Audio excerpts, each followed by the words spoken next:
Hello, everyone, and welcome to Grand Prix Charlotte, hosted by StarCityGames.com. I am Glenn Jones. I'm here with Eric Deschamps. All right. I'm good, Eric, and you're one of our artists in residence here at the Grand Prix. You got a booth already on Friday that seems to be quite bustling. Yeah. Over there. That's good.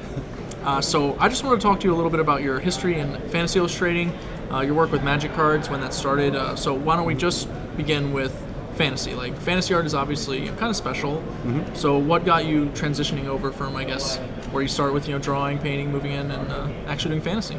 Yeah. Well, I started out as a graphic designer. Okay. And from there, I worked at NBC in New York for about 3 years, and I did like nightly news and Today Show and Olympics and sports and things like that, which is a lot of fun. But yeah. I wanted to draw and paint. I wanted to draw like really cool monsters, and obviously didn't get to do any of that stuff. So I started working on my portfolio on the side, and then my wife and I actually moved down here to North Carolina, where it was cheaper. So I could work on my portfolio. She worked a full-time job, and I kind of did a little graphic design on the side.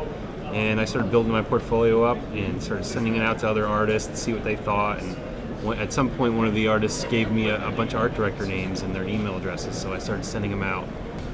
Eventually went out to the Comic-Con in San Diego, did an interview, like one-on-one with one of the art directors, and I got my first Magic the Gathering job. That was my first professional fantasy job. So your first fantasy art was actually a Magic card? Yeah. I feel like that's kind of unusual for Magic artists. No, yeah, it doesn't usually happen too often. I actually did Magic the Gathering, and then from there I started doing like Dungeons and Dragons, and actually usually it happens the other way.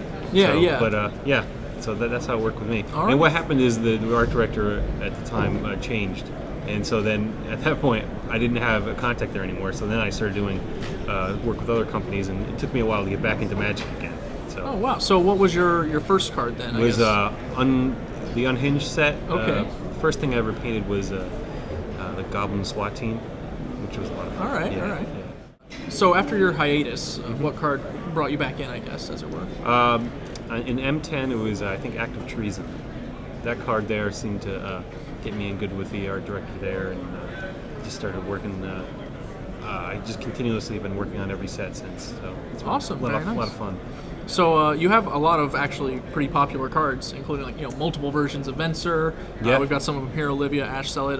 What card would you say people bring to you the most for signatures? Well, right now I think it's Tameo. Tameo, okay. that Planeswalker there is really popular, and so that one's great. And this one here, Ash Sellet, is one that seems to be pretty popular right now. Yeah, it's a nice piece, and it's certainly riding high right now. Yeah, so that's pretty cool. And yeah, actually in Olivia as well. So those are two of the big ones. Of all the cards you've done, what would you kind of pull out as your personal favorite? Or a personal favorite? I don't want to make you single one of the kids. Well, you know what? I think Venser, the first Venser was... First Venser? Yeah, because I put so much into that one, and it was difficult because Mirrodin being all metal was really a difficult challenge. For the setting, yeah. Just trying to like render all that metal and working on my first really important Planeswalker, I put so much into that one. So, I mean, I put plenty into cards since, but, that was my first one. So Sure. All right. Well, Eric, thanks for joining us. I'm going to go ahead and let you get back to your bustling booth. That was quick. Yeah, Yeah. Great. No problem. Thanks, man.